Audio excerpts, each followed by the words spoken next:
This is architect Ritika Tendulkar.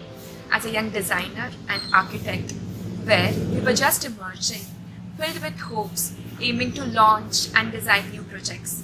Most importantly, our careers.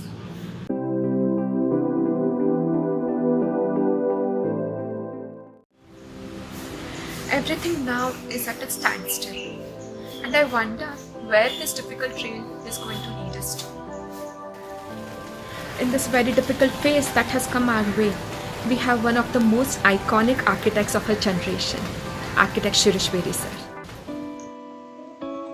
Architect Shirish Bedi's works, which tend to reflect his values in life, have dealt with this issue of sustainability since 1975. His works have been widely published and have won him a number of national and international awards and recognitions, including the highly coveted J.K. Great Masters Award, the A+D Hall of Fame Award, and Arcasia Gold Medal twice.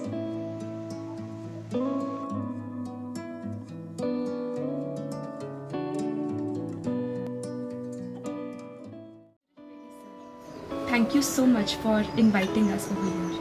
It is a pleasure to finally meet and talk to you. Thank you for giving me this opportunity. As we crawl into the second decade of 21st century, most of the parts of the world are facing through this economic catastrophe.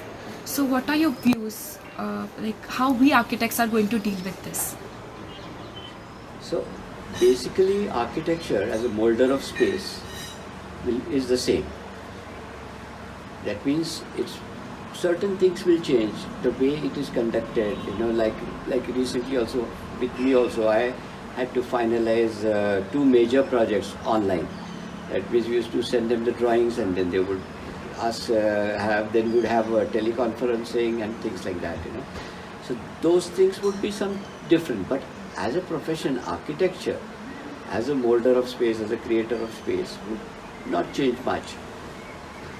The modus operandi may change, and certain things are changing functionally also. Like in this hospital that I was doing, they suddenly changed and they said that we want more single rooms. I said, you are not asked for them, we have designed without the single rooms, so many single rooms. They said, no, because of this corona situation now and the pandemic situation, we may need more isolation and more single rooms. So that way some functionality might change. But another thing is, please remember that this is a temporary phase. And learn from history also. If you see history, the Spanish flu has killed more than 40 million people. And how many have died with coronavirus till today? Not so many. Very, very few comparatively.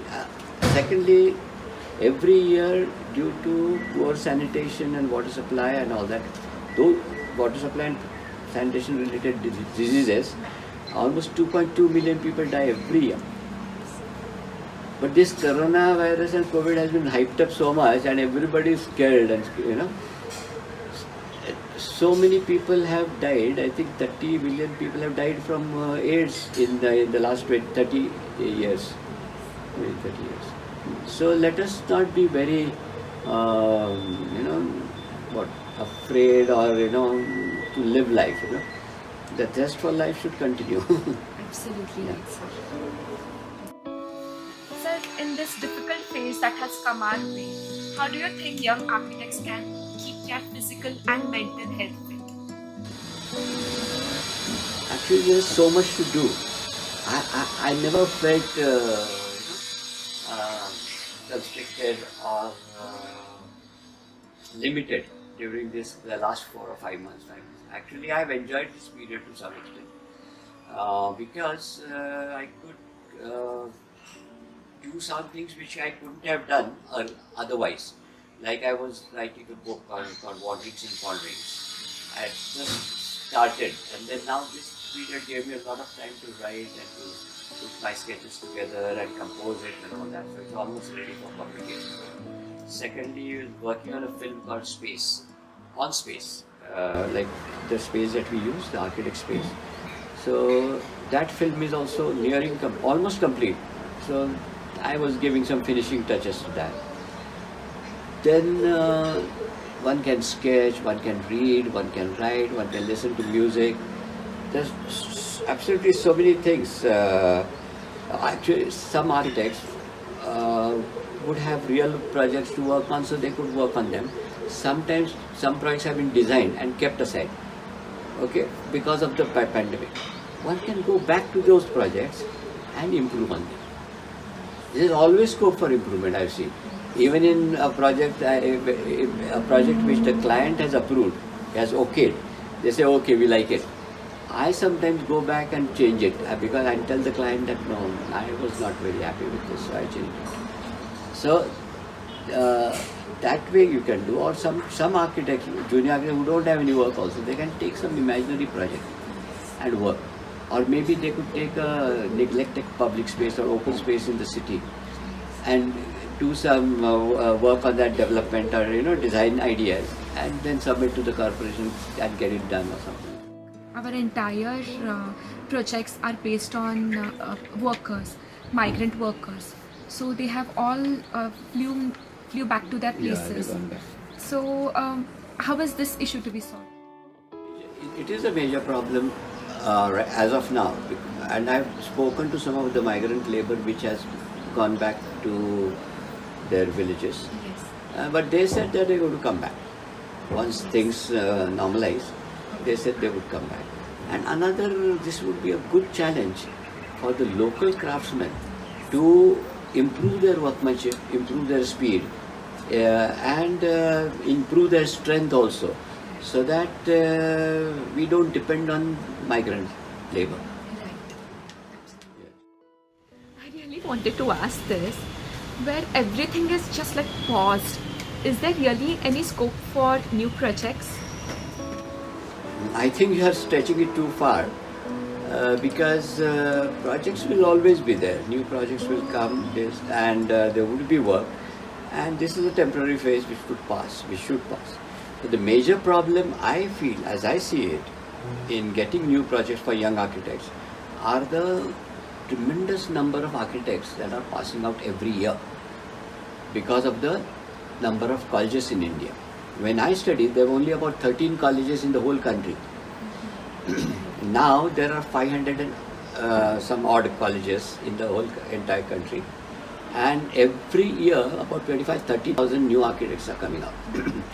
When I passed out, in the whole country there were about 4,500 architects, registered architects. So this is going to be more than the virus. This virus of these architecture colleges, too many architecture colleges, is going to be the problem. Sir, how about designing public spaces post-pandemic? Are the parameters going to change? Human beings have not changed.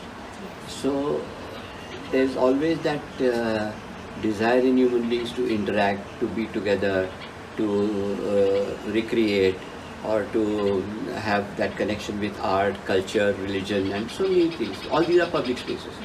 So this basic human desire will not change. So public spaces also, I guess, should be enlivened or reactivated once things normalize.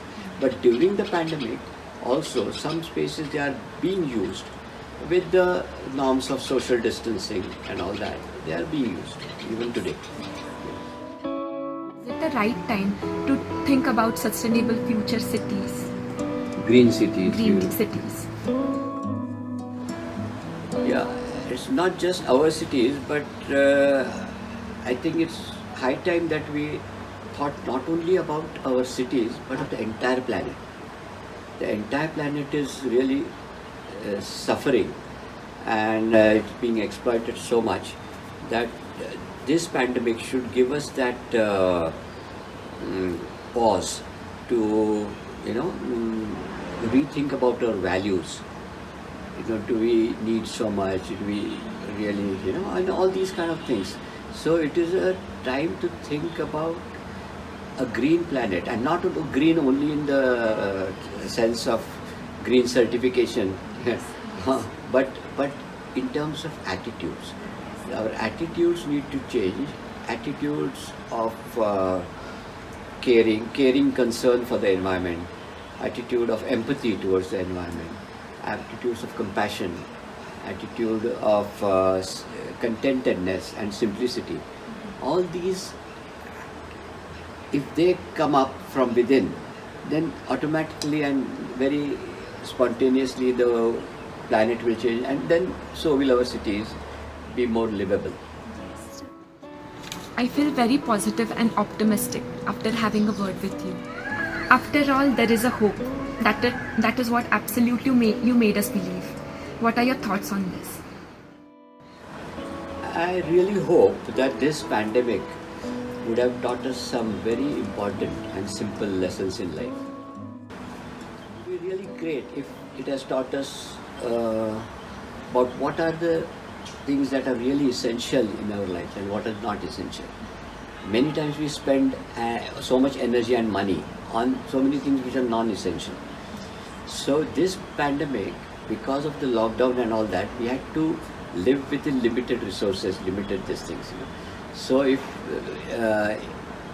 if we learn about the essentials, bare essentials in life, and which is not essential, make that distinction, make that discrimination, we would live a richer, better life.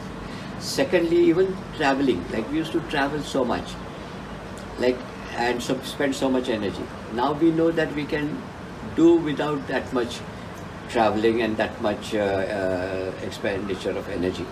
So we could save on that energy. This pandemic has also given us an opportunity to pause, which we normally wouldn't have in our daily lives. And I hope this pause has made us rethink about our values, about ourselves and about the world in general, and about our designing also, which comes spontaneously. So this would be another good takeaway from the pandemic situation. Thank you so much, sir. I'm grateful for interviewing with you today. You have given us a clear overview to overcome this phase and also have inspired and motivated us to stay focused and optimistic.